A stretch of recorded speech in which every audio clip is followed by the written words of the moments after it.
So, what is up, guys? Long time no see.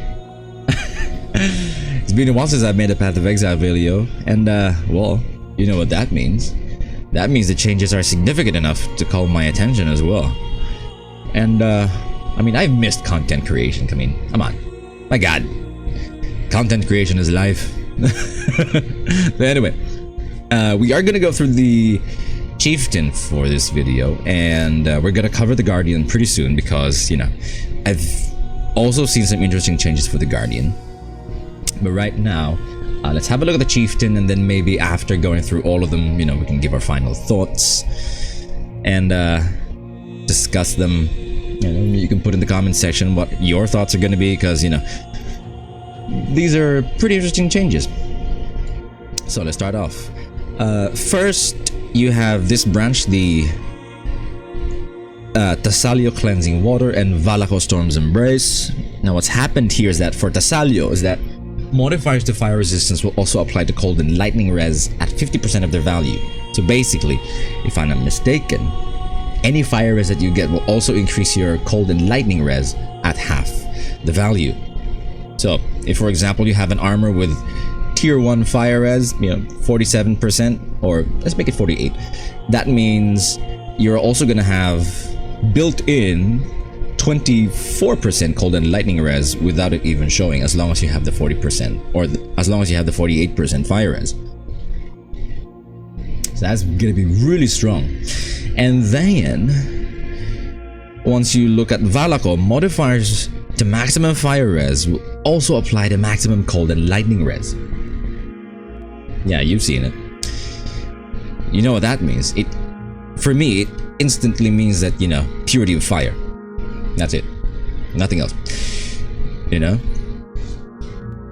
So that means you're gonna have really easy durability scaling when it comes to elemental resistances for your chieftains, whether or not you're gonna be a righteous fire build or not. I think this is gonna be a staple for chieftain builds, because, I mean, it's a lot of durability. Now, moving forward, we have Arohongui, Moon's Presence. As you can see, it's also pretty nice because 10% of the damage taken by your totems will be recouped to you as life. So, you know, you're gonna have a little bit of life regen from that, or basically life recovery. And then your totems will be a little bit more durable as well, because they can regenerate their life per life recovery that you have from regeneration.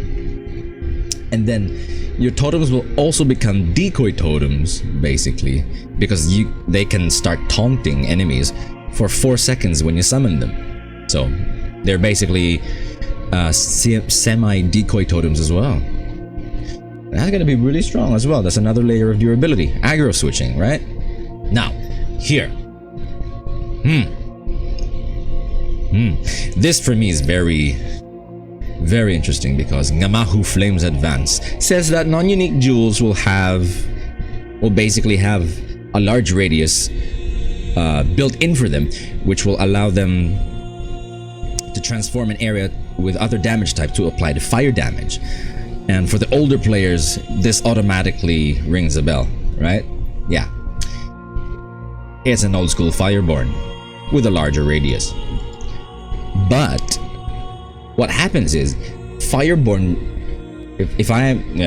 we are still gonna have to see, because this is gonna be subject to actual gameplay once the league starts. What it seems like at the moment is that all of your non-unique jewels can become Fireborn jewels. So that's gonna be a very quick way to scale your fire damage to insane proportions. And I have an example right here. We have prepared a POB, because of course we are nerds. And as you can see here, this is a non-unique jewel, and it has fire damage, maximum life projectile damage, you know, something you'd want in a Molten Strike build. Not saying that's what I'm gonna do, but, you know. Anyway, as you can see here, you have the large radius applied to them. And to do that, by the way, if you want to check it out for yourself, just make a non-unique jewel, edit it to have a radius of large, as you can see here.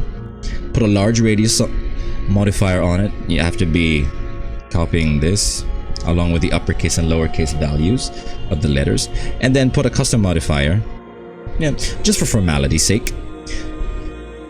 And then basically you can go around the passive tree and look for potential places to increase your fire damage by a huge amount. Like for example, look, if we go here, this is, oh, that's a lot. Even I'm shocked. Like look, this is already 12%, 14%, and then 25%, so that's gonna be 51% increased physical damage, which in theory will be converted to fire damage. And then here on the life wheel we have Path of the Warrior, which has increased physical damage, which will turn into fire damage as well. So that is 51 plus 51 plus 16, that is 67% fire damage. And then you have 8, 16, 24. So how much was this again? 70 what? 51 plus 16, 67%. So 67 plus 24%, you are looking at the high 90s of fire damage, if I'm not mistaken. And then you have another 10% physical damage here. That is a lot. Let me pull up the calculator real quick, just to be sure. Because, you know, we are nerds, we have to double check that. 51 plus 16 plus 24 plus 10. So yeah, that is 101. There we go. You have 101% fire damage just from one jewel that has the ability to transform other damage types to fire damage. So that's gonna be really strong. You know, there's a lot of things that you can do with something like that. We're still gonna have to see though, okay? Next we have this very interesting group as well, Tauhoa and Tukohama. Tauhoa is going to be modified now to work with strike skills and not just slams, and I think it's gonna be pretty interesting because the Mirage from Tauhoa's Chosen deals 40 to 100% more damage, so it's basically, it can deal up to double damage. And it has a base duration of 3 seconds as well, by the way, so, you know, I'm not saying that Molten Strike is very interesting, but I'm... Anyway, so that's basically the change for Tauhoa. It will also apply to strike skills now. And Tukohama says here that you're basically going to have a free 7th link because skills from your equipped body armor are going to be supported by level 30 Ancestral Call, and it can also be supporting Fist of War. So it can either give you a free 7th link for a strike skill or a slam skill. And that's already amazing on its own. But if you go to Ancestral Call, look at this. Once you over level the gem, it already gives you 1% more damage per level. So basically you're gonna have your Ancestral Call dealing 10% more damage as well, and you're gonna have a lot of them. Like, I'm not even sure how many you can go for. So there you go, you have 2 more additional enemies that will be dealing 10% more damage. Well, so that's gonna be a really, really good way to increase your clearing time. And let's see if there's anything interesting here. Ooh, increased melee strike range. That's pretty nice. Divergent. Imagine if you could alternate the quality of that. Ramajo, here we are. Ramajo is pretty weird. It's basically the Inquisitor's equivalent of Inevitable Judgment, where, you know, critical strikes will ignore elemental resistances.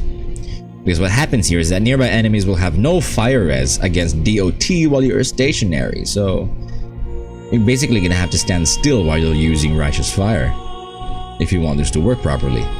So I think this will be used, I don't know, maybe early to mid game at best for a good damage increase. But overall, I don't think it's gonna be used a lot, especially for Righteous Fire, because you would want to increase the effect of your curses with them. This will basically disable your curses as well, so you have to be careful with that. And then lastly, we have Hinekora, where enemies will explode, dealing 500% of their life as fire damage. So it sounds okay, but it's only a pretty low chance. It's 5%, you know? So unless it's going to be a very, very big map where you're going to have ultra dense monsters, monster packs, I don't see this as being like immediately desirable, so to speak. Yeah, definitely gonna be tried out for, of course, and once it procs, it's gonna be delicious. But seeing it as a staple, not sure. Very, very curious indeed. But yeah, so that is basically it. That is the Chieftain ascendancy changes.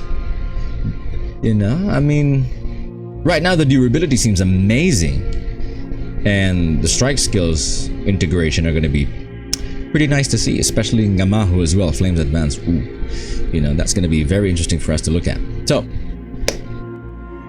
I want to know your thoughts on these changes as well. Let me know if they're as nice as I think they are as well, you know, especially, I mean, the durability is just, I just can't get my eyes off of him. So, you know, let me know what your thoughts are. And we're going to go through them as well. We're going to go through the Guardian Ascendancy changes as well soon, because there's also going to be a lot of changes for them. And I shall be seeing you guys at the league start.